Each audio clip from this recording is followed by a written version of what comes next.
Welcome everybody to episode number 4 of From the Hill podcast. I am Wild Wayne Cartwright. With me is Mr. T. Gooden and Mr. C.K. Williams. What's up, fellas? How we doing this evening?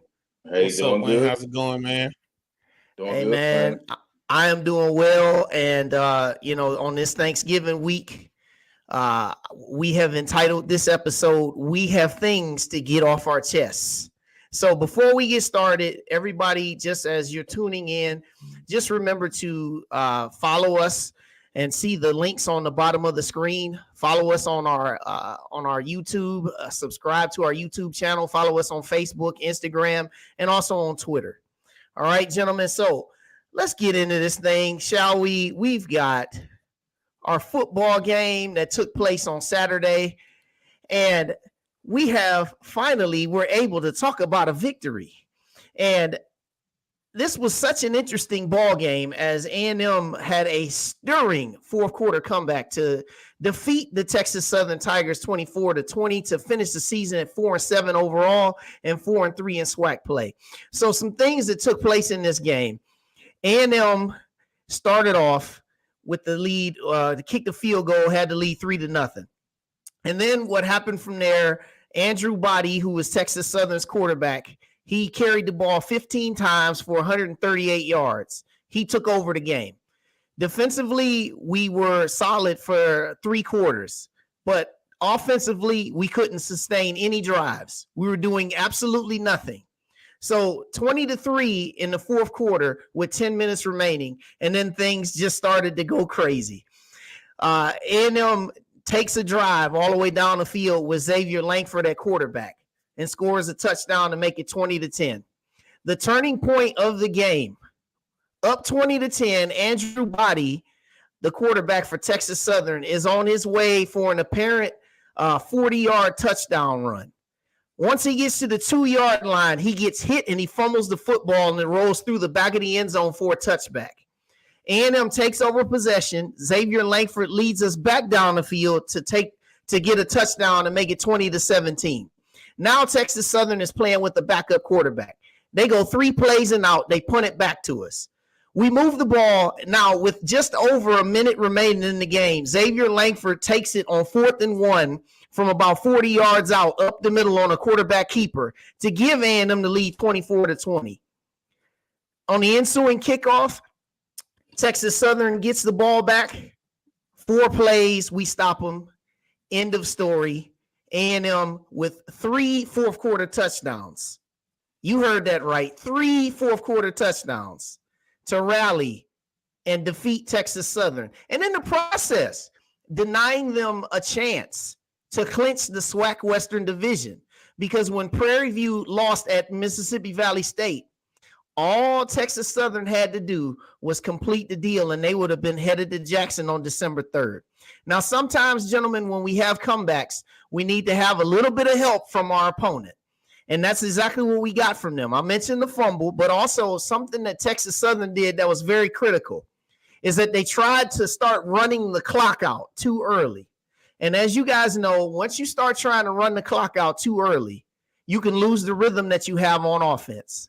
So, gentlemen, I turn it over to you with your thoughts about this football game.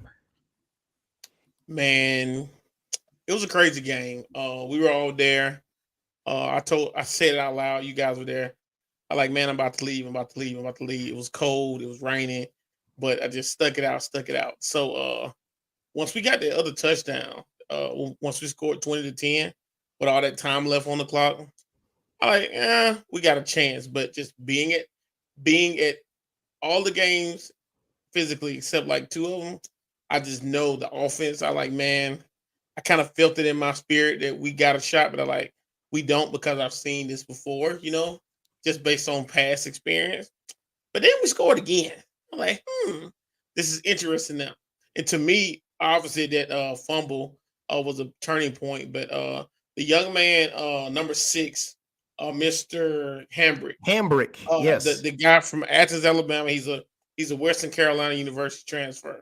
He caught a pass that was amazing. It wasn't a perfect throw. He jumped up and over the guy to keep the drive going. To me, that was a big turning point that gave the sideline momentum, gave the fans a little bit more energy because we saw how amazing the catch was. Then after that, I kind of felt that we were gonna take the driver's seat, and we did. So it was an amazing game. The season wasn't what we wanted it to be, but we went out with a bang. We ended up 4-3 in SWAC play. Contrary to popular belief, we've got the same SWAC record that a lot of people got, but I'm just looking forward to next season. Great feedback on Tenarius. Yes, we were at the game and supporting our Bulldogs as we always do. But first of all, I got to give a shout out to the coaches because to keep that locker room together after 3, straight losses and some disappointing losses, the players that showed up, they really gave it their all. The defense showed up at the beginning and was really playing sound defense. The offense just could never, punch it in. Every time they'll make some type of mistake or interception and things like that. But that says a lot about our coaches, about being able to keep a team together and to fight to the very end. And that's what they did. They pulled together. And I'm glad that you mentioned about Mr. Hambry. He's very rarely, talked about, but he made a huge catch that I think turned the game. It wasn't a perfect thrown ball. He jumped up and he made one of those Moss. You got Moss catches. And so we got things to build on. I don't want to take away start any kind of controversy, whether it's quarterback or whatever, because the team played hard, and I think we got things to build on for next year if we can keep that locker room together, keep the players, some of the players that we have together, and add some key pieces, and so we can get some cohesion. But I was happy for our seniors to go out with the win. I saw people like Dre Terry and everybody and different people, post just talking about how this season meant to them and that they gave their all. And that's what it's about. And they played their hardest. We came out on top. And I just like Wayne stated, I think that Texas Southern, everybody will say that because the quarterback got hurt, that's why we won. No, that defense still gave up 21 points in that fourth quarter. So it's not one player. It's not the reason why you lost the game. It's a team game. And our players, shout out to Mr. Langford who came in and made the plays when we needed to. But, hey, this is a team, and we won as a team. And so I'm proud of our coaches and our players for sticking together when they just could have, just turned it in for the season and just didn't show up. But they showed up and represented Bulldog Nation. Yes, indeed. And I'm very happy that I was able to come to this game. I came down from Ohio, and it was kind of funny that I brought a little bit of Ohio weather with me because it was in the 40s. And yeah, it was a cold game. But something that we would be remiss to talk about is I'm going to show you all some pictures or a couple of images. One here in particular. This particular image right here, this is from the third quarter of the football game.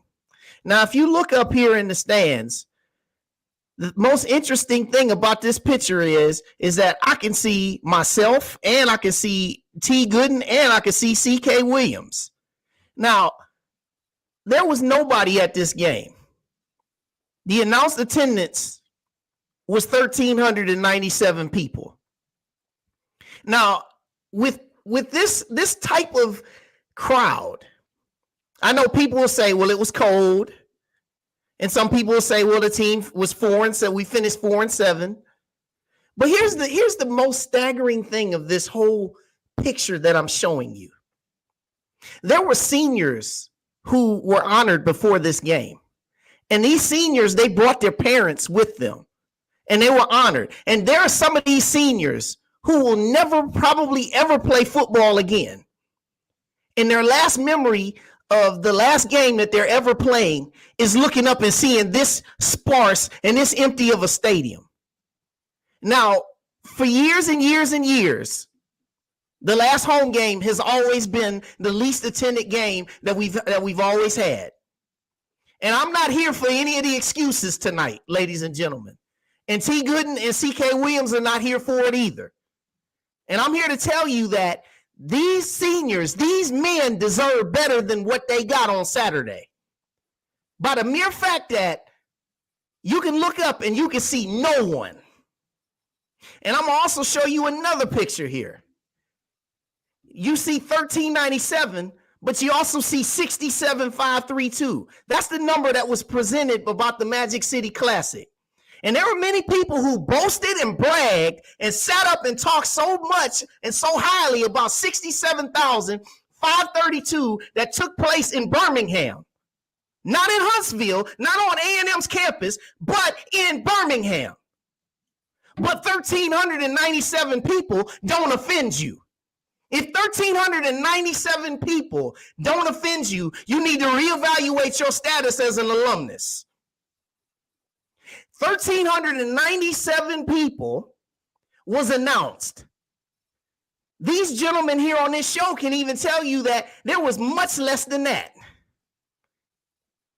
Honestly, I will honestly say that it probably was about 500 people at that game when the game ended.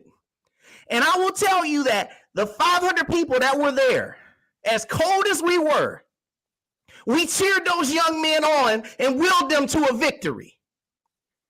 But I want to just say to everybody that's out here watching this show and those that will watch this show, shame on you, Bulldog Nation, for not showing up for these young men. I'm going to digress and step back for a second because I know we got a lot of show to talk about, but I'm going to turn it over to you guys and let you guys get in on this as well. Yeah, I mean, what you said is true. I was at that attendance that announced for 67,532. And we know that number is fabricated. It wasn't even that many people in the Magic City Classic. But yeah, I wish I had a little. I wish my excuse was the reason why people didn't show up is because the weather was bad or because we had a losing record. But last year, when we went into that last game and we were 6-3, we were trying to finish the season 7-3, and we beat Mississippi Valley State very convincingly. It was the same amount of people. So, I mean, I can't even argue with anything he said, man. Like, these are we a lot of people in Huntsville, including myself, we like to brag on how big the city is growing. As far as metro wise, it's Huntsville, Birmingham, not the whole metro area. Huntsville beats Birmingham now by population, but based on that number, you can't tell that. So we had people at my high school football game, and I'm from a small city called Valley, Alabama. So, man, we definitely have to do better with that, man. Like I said, the season didn't pan out as we wanted to be, but I made a post about this the other day. The people that were there to the end, those are people that absolutely love the Bulldogs. Because they're like, if you think about it, unless you really love the school, there's no way we should have been there at 20-3 when the fourth quarter began. We were getting beat. It was cold. It was raining, but we stuck it out. So again, big win. One thing you didn't mention about that picture, Wayne, I just want to go back to it. It was a great pose by the cheerleaders. That picture was awesome. We don't want to forget them. They were in front of it too, so they did a good job with whatever you call it. So shout out to the cheerleaders because they were out in the cold too. So big shout out to them. Awesome, TG. Yeah, shout out to the fans who showed up and supported our seniors. And those that didn't show up, you missed a good game. And I think for the fans that was there, the players heard us in that fourth quarter. You know, TG, I saw you running up and down the sideline in the stands. And, you know, and we willed them to victory. And that's what it takes. And if we want to A&M to be considered the big dogs are serious in this conference, we have to put butts in the seat, even in losing seasons. Because that's the only way you're going to be taken serious, by showing up and in those crowds. And that helps out with recruiting as well. So we got to do better. It's no excuses. No matter if you like the coaches or if we got a losing season, that's no excuses. You know, a lot of good programs lose good coaches because of attendance issues. You know, we'll talk about certain things in a later part of the show. But we have to do better. It's no excuse for only a recorded number of 1,300 and something fans to show up. to a game. You know, I'm gonna correct T Good, and I don't think it rained at all. I think it was cold, but I don't think it You're rained. right. So, I'm still having flashbacks from the Mobile game with Jackson State when it was great. cold was only at 40 some degrees, but it did have some wind. Now it Right. did have some wind, but that's ridiculous as a fan base. So when you get on Facebook or social media to complain, your words is only words, because until you start showing up and getting in those stands and being a contributing person to this team, you know, it's no excuses. Yeah, and also I want to add one more thing onto what I said. And Jen, who's usually on our show tonight, shout out to you, Jen. Jen pointed out something really, really cool on Facebook. Notice that when we won, that the usual peanut gallery, those that have something to say, those that get on here and start complaining and saying, fire this person and get rid of that person. We couldn't find you on Saturday. It's interesting that when we win, none of you have something to say. Now, maybe you hit like or maybe you hit love. But like or love, it doesn't matter. You didn't have anything to say. You didn't have anything supportive to say about the team. I digress, guys. Let's move forward. We're going to talk about our basketball teams now. And as everybody knows, coming up. Yeah, busy basketball week. As everybody knows, we had the closure of Elmore last week, and I was fortunate to be there. It was a very, very great event. Unfortunately, our men's basketball team, they fell to Samford 84-64 in the finale. And also they fell over the weekend in Atlanta to Norfolk State 89-83. Now I'll talk about that Norfolk State game here in a second, but just to put a capper on the Elmore event, there were several former players, basketball, men's and women's, and also volleyball and also cheerleaders that attended. And they had a post-game ceremony, and it was really, really nice. Many of you probably saw it on Facebook. You probably saw all the pictures and everything of the nature. Now, our men's team, they didn't play very well on offense. And a lot of that was credit to Samford because they were pretty well prepared. They had a nice defensive plan. But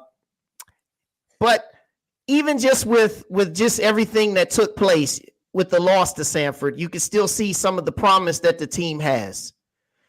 And you can see that they have some athletes. And once Coach Hewley gets his system in place, you're going to see some things moving. So, gentlemen, you guys were also at that game. And let's just quickly, we could talk about that game, and then we can move it forward because we got a couple other things to talk about here, basketball. You can go ahead, Corey.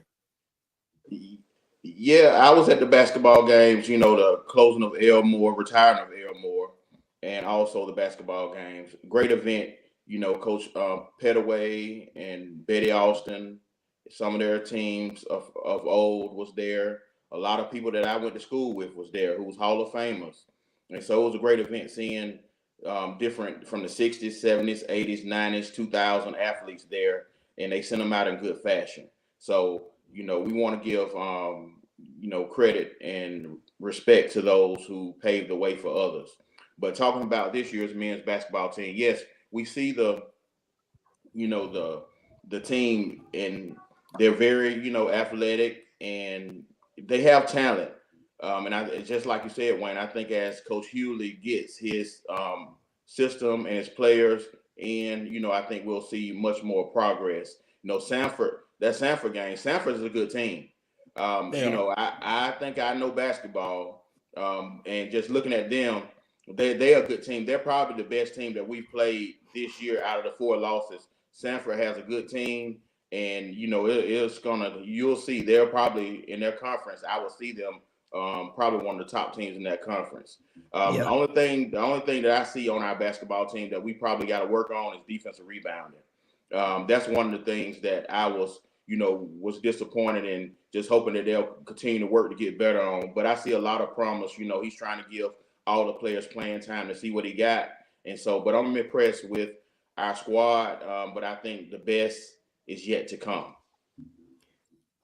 Yes, indeed. T. Yeah, Gooden. yeah. Again, like at that game, we had a lot of good looks offensive wise. I totally agree with the rebounding. We got out rebounded like by crazy. It was real crazy how many rebounds they got over us, and we had some good open looks too. Such as shooting, they just weren't falling that night. But back to Samford, though, that team is a good team. That team, after they played us, they went on to beat Texas Southern 78-63. So they're still undefeated. Samford's a good basketball team.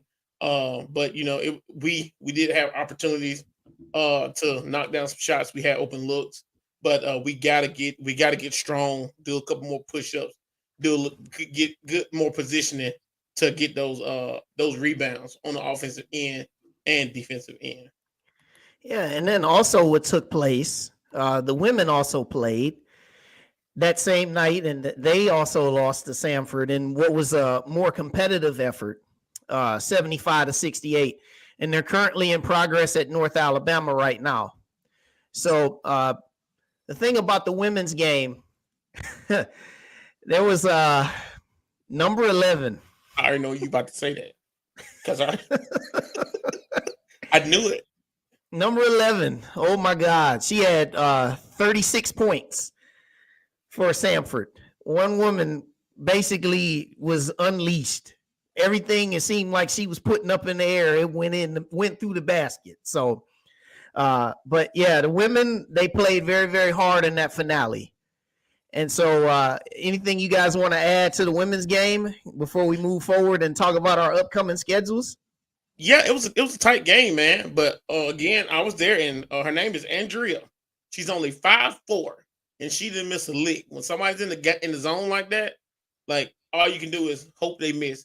I mean, every time she put up something, it hit. It was a 3 mid-range jumper, layup. She was getting layups and going to the free throw line. And most good shooters, if they can shoot 3, they can shoot the free throw.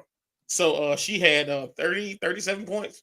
The ladies did play a close game, though, so there's good promise there as well. But we just want to make sure we're going to get the victory. What's the score right now, Wayne? Did you say anything about the score? I didn't. Pull up. Let me see. You can pull it up.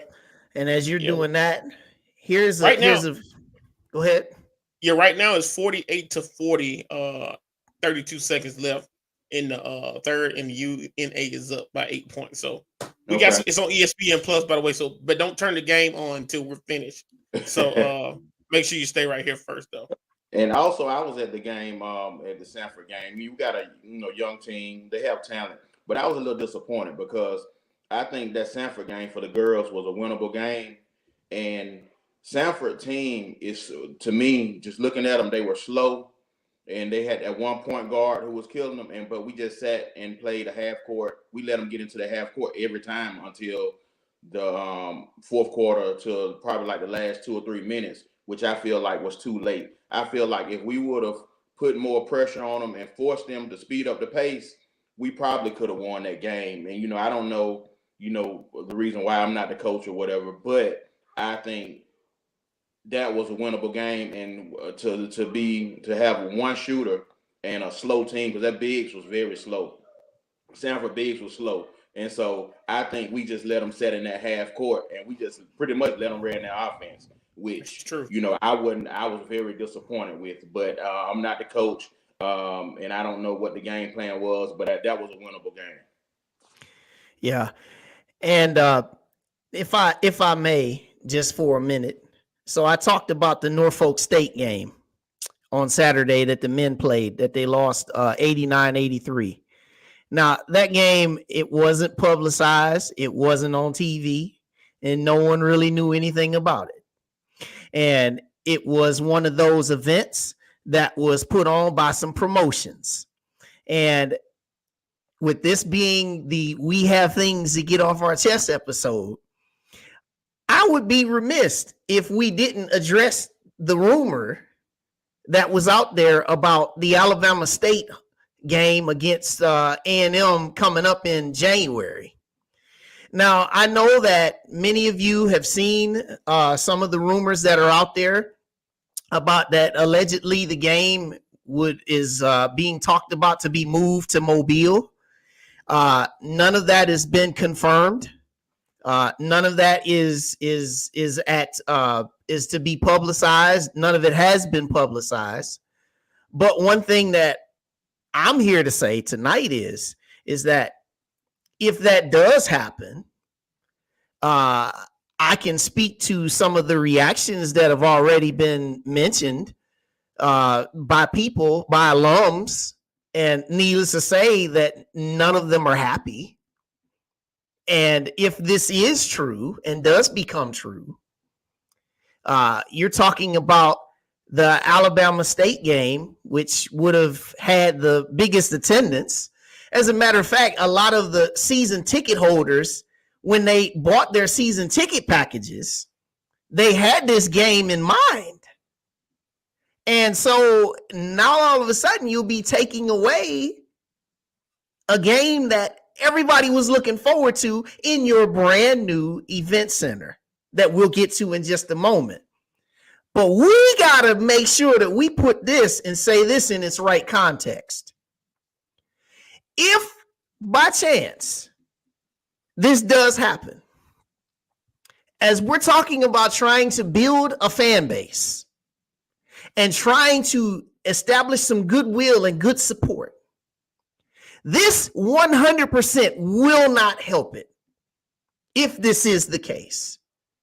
And I hope to the Lord Almighty that people have seen different reactions to this, to the news that came out about this, and that they would reconsider. And I want to pull up some of this right here. Yeah, finally we can get everyone in the arena and they move the game away. Yeah, we hear you. And this one,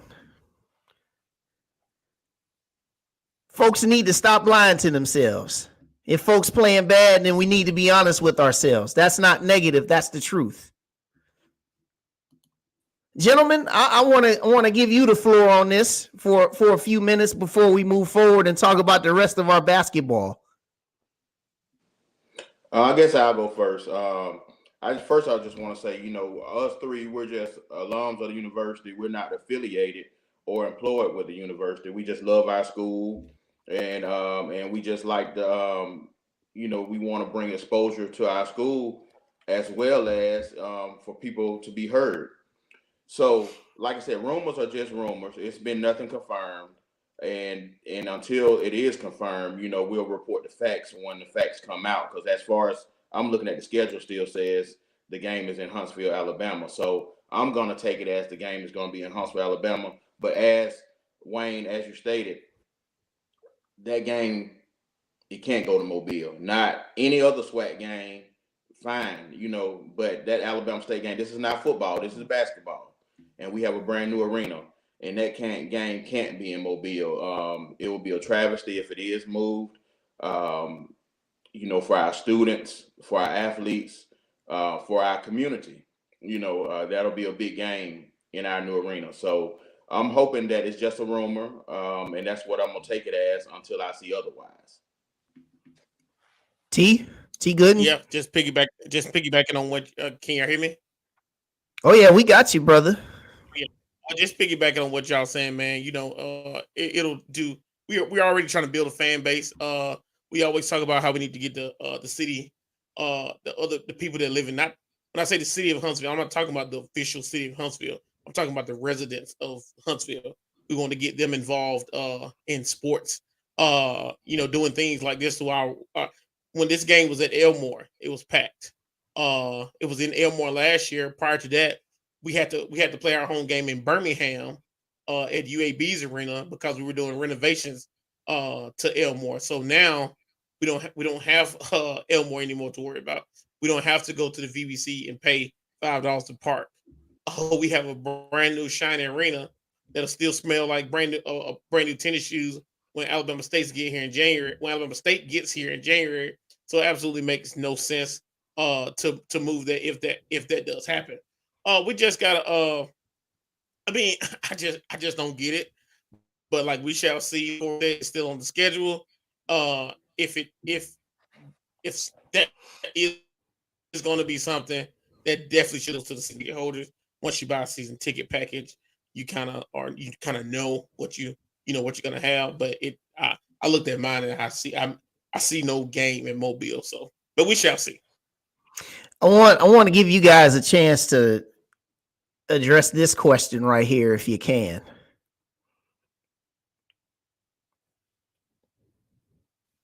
So I was looking at I was reading a story about the new arena, and the vice president of marketing and research is because he was asking questions to the media, is Dr. Ali. That's his VP title. So I don't know how deep he gets into marketing, but when he was speaking with the media the other day, he's the VP of marketing and research. That's what his title said. All right. So, as we said, more to come on that. Right.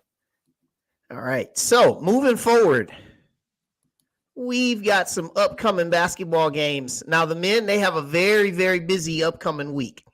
So, we've got the opener in the event center coming up on tomorrow night, which I'll get to in a minute. And then you've also got a home game on Black Friday against Tennessee Southern and Monday night against Fisk.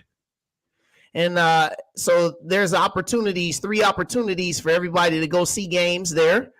Also, the women, they will be at home on Saturday at noon against the Murray State Racers, Lady Racers. And that game will also be seen on HBCU Go. All right. So make sure that you are apprised of those games. And speaking of the new event center, this right here, as I have before you, this is the event center program for tomorrow night. As you can see, it's very nice and it's very colorful. And you can see how they have this in very plain view. And it goes on, as you can see, the time lapse from when they broke the ground and to when construction began and to the ribbon cutting ceremony that just took place last Friday that I had the opportunity to attend. And it also shows a couple more additional features. One thing I love is that locker room, guys. Yeah, that locker room looks nice. Yeah, that's nice. Great. Hopefully I get to see it in person one day, but yeah, it looks real nice. Yeah, great job for the Bauer University on that. Yeah, and then you can see they have meeting rooms, and then you can see a little bit of the floor, and also you can see the scoreboard. So they have the same scoreboard on both ends of the arena floor. And then here's a little bit of by the numbers, so you can see 135,000 square feet. It also will house the A&M Hall of Fame, Athletics Hall of Fame. And as you can see, it's a state-of-the-art multi-use facility. In this facility, you can see it has the capacity of 6,000, and it has 2 suites. One that overlooks the balcony. Now, we walked out there, the balcony, it has tables and things of that nature. Is very nice. And it's home to both men's and women's basketball as well as volleyball. And then this is just a little bit of the program for tomorrow. As you can see, Louisiana Tech will come in here with a record of 1-2. And then you can see your Bulldogs coming in looking to get on the board in the win column. And then just one more view here of how it looks at night. As many of you can see, some of you have seen that live in Huntsville. You probably have driven down Memorial Parkway and you've probably seen this view at night. So if you have not gotten into this building, tomorrow night is your opportunity to see the building for the first time. Now, unfortunately, all the students won't be on campus because, as you know, it's the night before Thanksgiving. However, if you do live locally or if you live close, this is your opportunity to witness a piece of history. This is the opening of a brand new building that took a long time to get here. And I can tell you that if I was able to be there, I would 100% would be so excited to see this kicking off a brand new era. Gentlemen, I know you guys will both be there. Tell our viewers about your excitement and what you're looking forward to about attending the opener tomorrow. Man, I'm very excited. I have my season tickets, row A, section C, seat 22. So don't be in my seat because I will ask you to get up because it's mine. Let me warm that seat up. So, but I'm very excited, man. I'm very excited to support my Bulldogs in a brand new arena. I'm very excited to buy my first bag of popcorn in there, my first chili dog. I'm ready for the first win. I'm just excited, man. This is something that we've been. I got to A&M in 03. When I got to A&M in 03, Elmore was outdated. Almost 20 years later, and we finally got to something that we've been saying we needed. So please come out and support the teams. Come out and support the university. If you don't have season tickets, get them. If you don't want to buy the season tickets, it is a lot of basketball games. Come buy your seat. Come buy your single game tickets. Don't try to get a free one. Come buy it. Those. That building needs to be paid for. So it only can be paid for with us supporting it. So just please come out and support. Hey, I'm excited as well. Hey, I got 3 season tickets, 2 and 1 courtside. So I'm the same way. Hey, you better not be in my seat. I encourage everyone to go out, even if you can't buy season tickets, buy individual game tickets. Support the university. We got a brand new state-of-the-art facility that we should be proud of. It's gonna do a lot for not only for Alabama A&M, but for the community in Madison County and Alabama. When we host different events, and so it's something to be proud of. And as we move into this new, future of A&M, hopefully we can have many other things like this. I'm proud that our university had a vision and to make this come reality. So all those involved in the development and the building and the vision of this brand new event center, thank you. And I hope that we continue to have a vision for the future. So, because this is what our student athletes, that's what they want. And so we got to give them what they want. Just like this show, we want to take pride in this show as well as talk about the good things about the university and to give them credit as well as for the people to get their voices heard. So thank you. I see Oscar. Not at all, Oscar. Not at all. The price, y'all big money. Hey, the price did increase a little bit from what I was used to paying for those season tickets, but it's all good. Hey, it's all about supporting the university. Hey, it was a nice ticket. And I ain't gonna definitely not that, Oscar.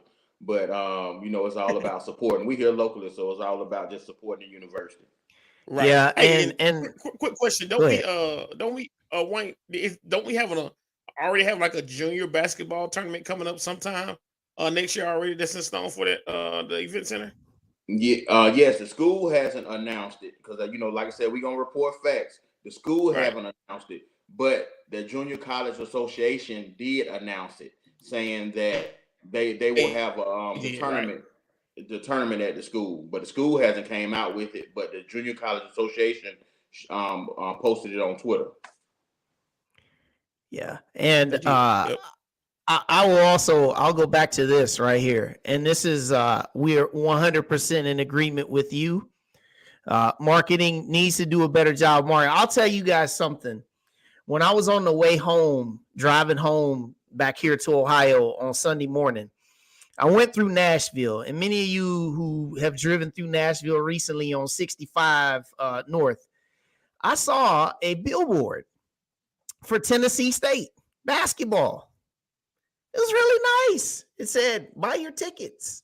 And I was thinking, I said, wow. I said, I don't know if I've ever seen a billboard in Huntsville talking about Alabama A&M football, basketball, whatever.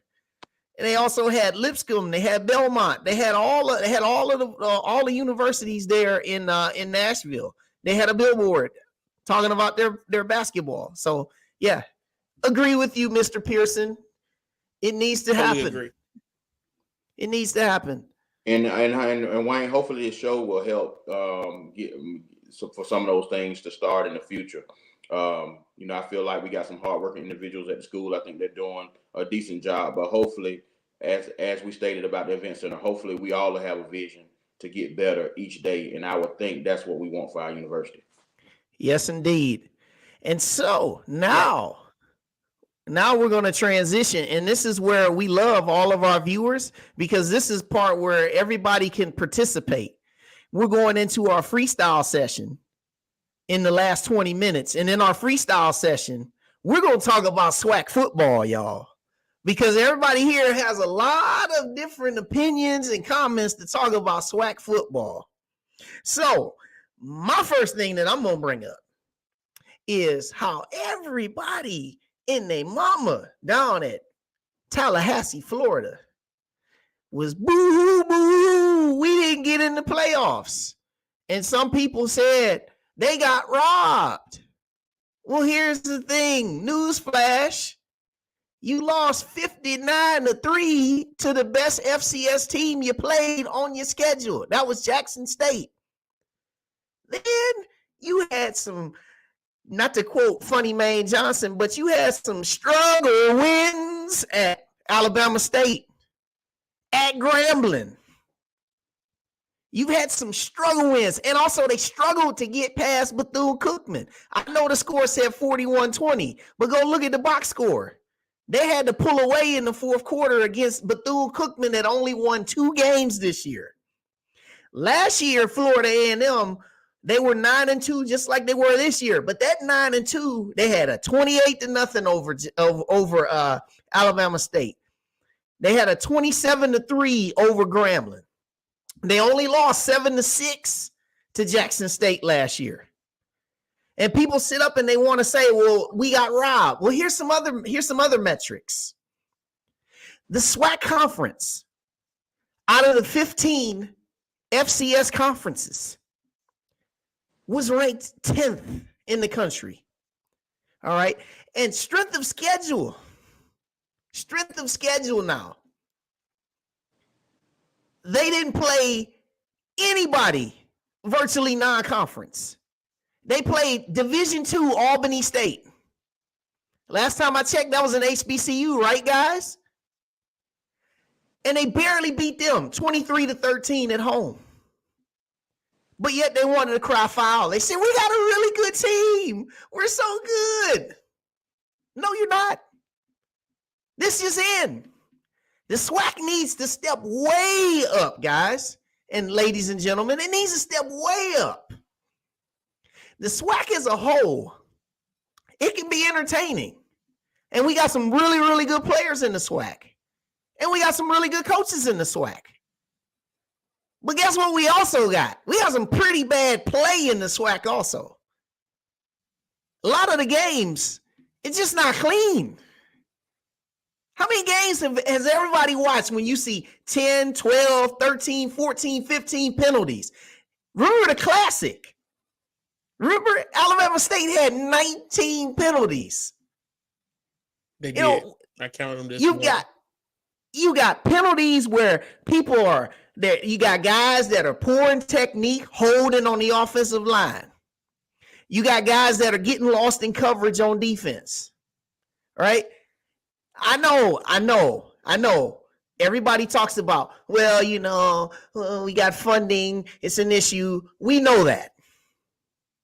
But we can still clean up our game. A lot of these penalties that get created, a lot of them is unsportsmanlike conducts.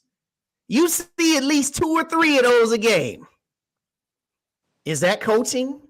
Maybe. Is that funding? No. Gentlemen, so let's just start right here. Let's start right here and let's funnel it forward. I seen somebody said, oh yeah, FAMU is overrated. Yeah, they overrated. I got somebody else that I'll say is overrated, but I don't want to break the internet. Go ahead, Corey. And Wayne, let me and you are correct. It's a lot of people mad about Florida A&M not getting into the playoffs, but they didn't deserve the playoffs. And let me just state the reason why. First of all, the SWAC and the MEAC doesn't have an automatic bid to the playoffs. Until they get an automatic bid, you got to play by the rules. And so I would say the schools need to whatever, because the conference champions go to the Celebration Bowl from both conferences. And if they want to have someone to get, they need to create or have some type of legislation with the NCAA. If they do want to be guaranteed a team in, whether it's a second place team or what. But right now, according to the rules, that strength of schedule plays a big part, and that is really what hurt Florida A&M, losing 59-3 to Jackson State, and we were in the game all the way. So, and like they said, they had a lot of struggle wins, and they just didn't. They were 9-2, but that was just on paper 9-2. But if you really looked at their team and looked at the other teams, they didn't deserve to be in according to the rules. Now, until the rules get changed, where somehow a qualifier gets in, the second place team, we have to step up and play better competition and be more competitive against that against that competition. So no, they didn't get. I just call a spade a spade. They didn't deserve to be in. And you just spoke to Lamont's comment right here. Here are his questions. Is the SWAC good enough to play out a conference game? Of course not. But this is what we're saying. We got to take the opportunity to get better. You got to punch above your weight class. I mean, you listen to a lot of people around the SWAC. All right, a lot of these teams and a lot of these fan bases in the SWAC. They'll sit there and they'll try to tell you that Jackson State and FAMU, that these teams are just like the greatest teams since sliced bread. But here's my problem with the SWAC. We've grown so comfortable with just beating ourselves. And no one wants to take the step up or take the challenge to go play somebody. Now, they said Jackson State is overrated. I agree. Yeah, they overrated. And you know why? Here's my really good point about how overrated they are. Did anybody see that game that they played this past Saturday at Alcorn? That game was 17-13 in the final minutes of the game. They ended up scoring a touchdown to a 5-star, Travis Hunter. Okay, a 5-star. Making a great touchdown catch, kept one foot in bounds. But it was him scoring 2 touchdowns, a 5-star, that saved them from losing a game at Alcorn. And then the week before, you saw what we did to them. We were pushing them around. We just didn't have any offensive execution. So it's a lot of different things that we got to get better at in the SWAC. Gameplay is the first thing. T. Gooden, I don't want to overtalk your time. Go ahead, T. Gooden. And while T. Gooden is waiting, we're not saying that we got to play all FBS teams. What we're saying is you need to play other FCS teams and be competitive against those other FCS teams. So and that's what we need to do in the SWAC is to some of your out of conference games, and you need to be better against some of those other FCS teams. And Jackson State, they played Campbell as their only other. Campbell and Tennessee State. They beat both of them. Barely beat Tennessee State, which I think has a middle of the road record, and also Campbell, I think, with a losing record, and none of those teams are in the playoffs. And so to be in the SWAC, to really get a bid, you're gonna have to be dominant. Jackson State is overrated because based on all the hype, you need to be being dominant in the SWAC, which they're not dominant. And dominant means winning every game by at least 3 touchdowns or more. So that's not happening. So they still got a ways to go as well. And so, you like I said, I call a spade, and I'm just talking facts here. And I don't want people to be in their emotions, but we just have to step it up and play a little bit better competition. It's okay to have your rivalries that you play, but play some other FCS teams in those conferences and show that we can play with them, and then we'll be considered taken seriously. T. Gooden, go ahead, and then I got another point to go right behind this. I'm going to play devil's advocate here. Like we say Jackson State is overrated, but they're undefeated. They're 11-0. Last year they went 9-2. So until somebody put a loss in their column, because guess what we'll think we God's gift of football if we were 11-0 I know I would. I'd be the loudest one in the room. And Corey, you won't be able to tell me anything. So until we shut them up, until anybody else in the SWAC shut them up, they probably gonna win the Celebration Bowl this year because I think South Carolina State is not what we hope for them to be. So I don't. I think it was the North Carolina Central. Well, I was gonna say North Carolina Central finished 9-2 now. Yeah, they pretty solid. And until us in the SWAC beat them, I mean, it is what it is. I mean, because they didn't lose a SWAC game last year either, did they? No, they didn't. No. Jackson State, right? So they went undefeated 2 years in the SWAC. The other thing that I want to mention is a lot of people get it confused about the whole FCS playoffs and how you get in. A lot of people think that division winners can get in the FCS bowl. Logistically, it isn't possible because the second the SWAC doesn't end. The SWAC doesn't play its championship until the second week of the FCS playoffs. The reason why this SWAC, everybody's done playing now, except Southern, and Grambling and Alabama and State. Alabama State.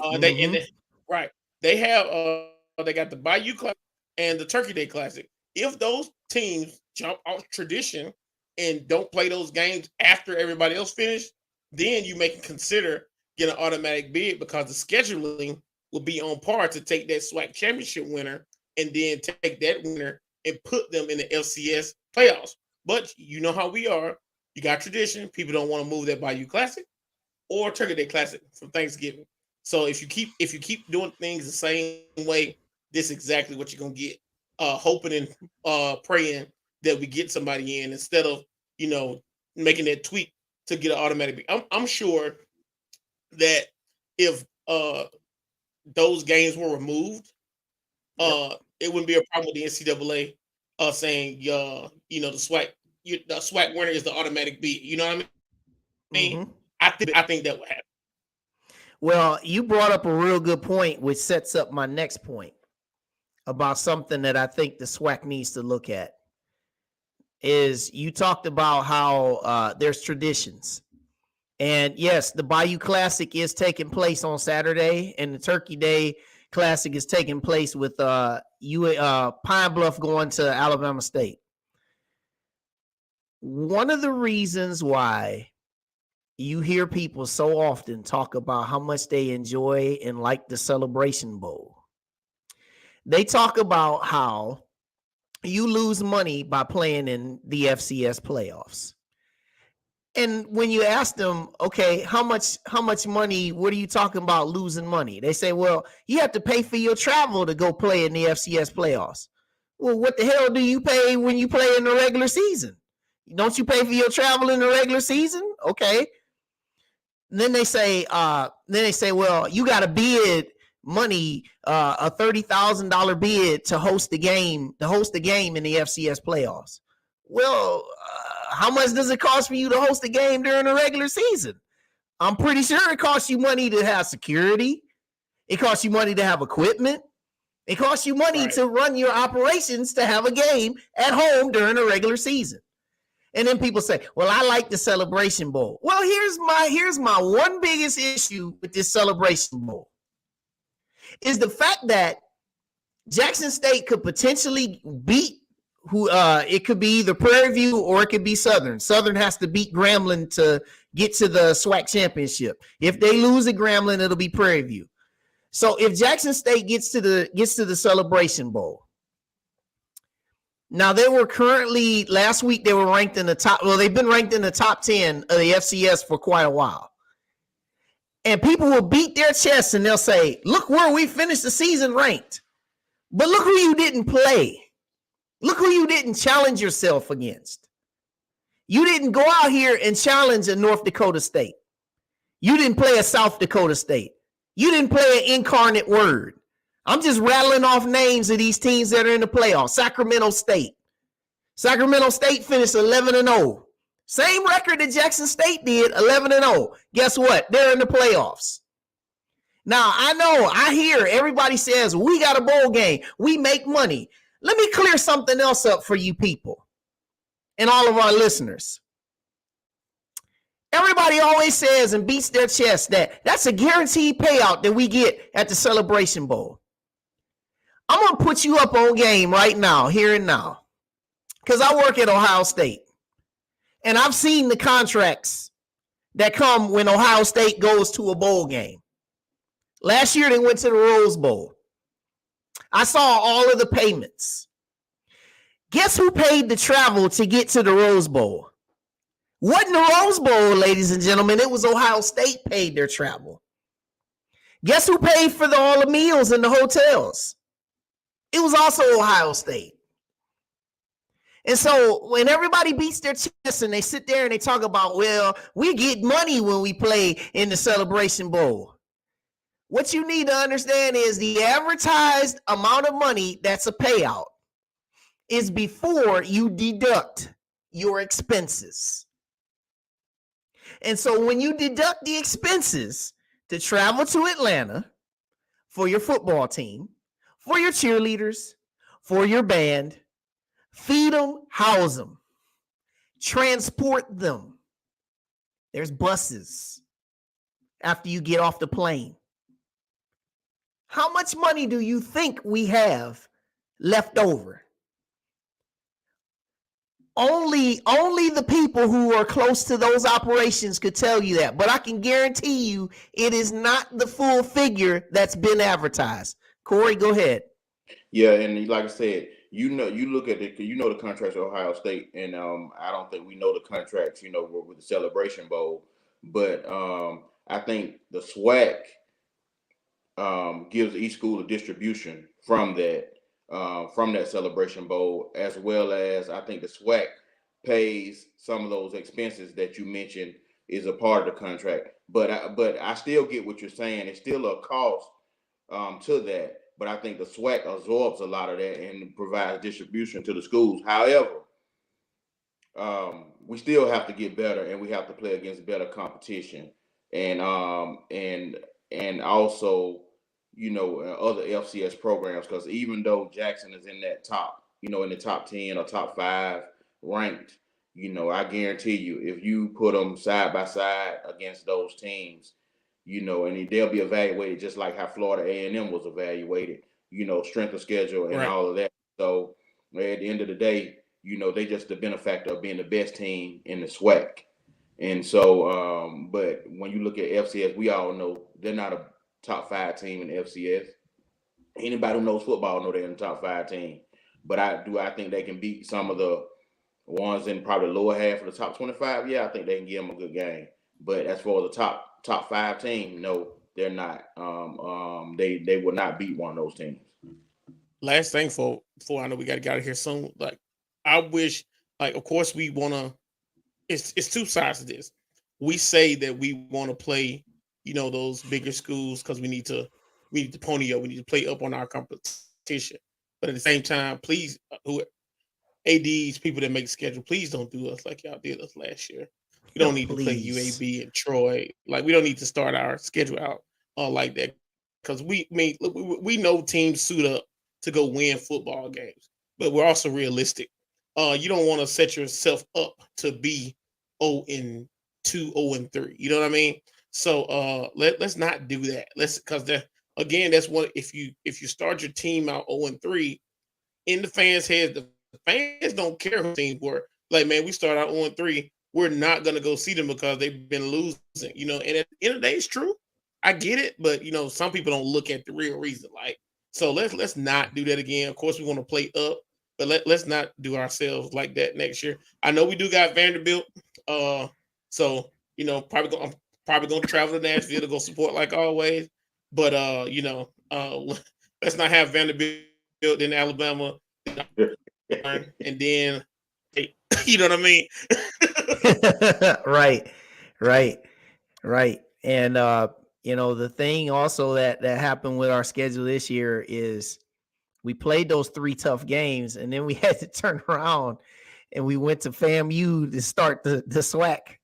I mean, so we played 7 consecutive weeks before we had a bye. Yeah. 7 consecutive weeks before we had our bye. Wayne, and I'm glad y'all acknowledge that about, because when we talk about playing up, we're talking about FCS. And yes, those are Troy and UAB, they're FBS teams. And so you got to understand, we could have easily had a winning season, if we want to schedule some cupcakes. But we want to get better competition, but definitely not the schedule that we had this year. Playing 2 back-to-back FBS team and then an Austin P team that Right. that was that has won And that played conference. Alabama tough on Saturday. That Austin Exactly. P team played Alabama tough, by the Exactly. way. We didn't do the football team any favors for that schedule. Yeah. So what we'll just leave this at with the SWAC talk is we know that we have to get better. And A&M, we know that we need to get better. And also to summarize just what we talked about on our show, fan support, we got to start doing. Everybody's got reasons. Everybody's got things to discuss, but we need to stop seeing talking and we need to see some doing. The new event center opens tomorrow night. There are tickets that are still available. Come be a part of history. Also, just so you guys know, we will be back here again next week, Tuesday at 8 p.m. Eastern, 7 p.m. Central. And we will have a special guest with us next week. We're not going to tell you who that is, but we know that you're going to really like this person once you see who they are, because they're somebody that you all know very, very well. So again, before we close, just make sure, as we have on the bottom of the screen, if you have not subscribed to our YouTube channel, please do so. Also connect with us on Facebook, also on Instagram, and follow us on Twitter.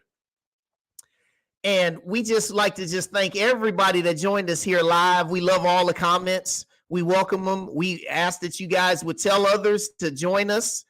We're trying to reach out to all of our alumni. We're also trying to reach out to all of our people in the cities. We connected with our athletic director this week when I was down there. We're just working to get some people on board because we're just getting started. This is episode 4, y'all. So for T. Gooden and Mr. C.K. Williams, I am Wild Wayne Cartwright. Thank you and good night.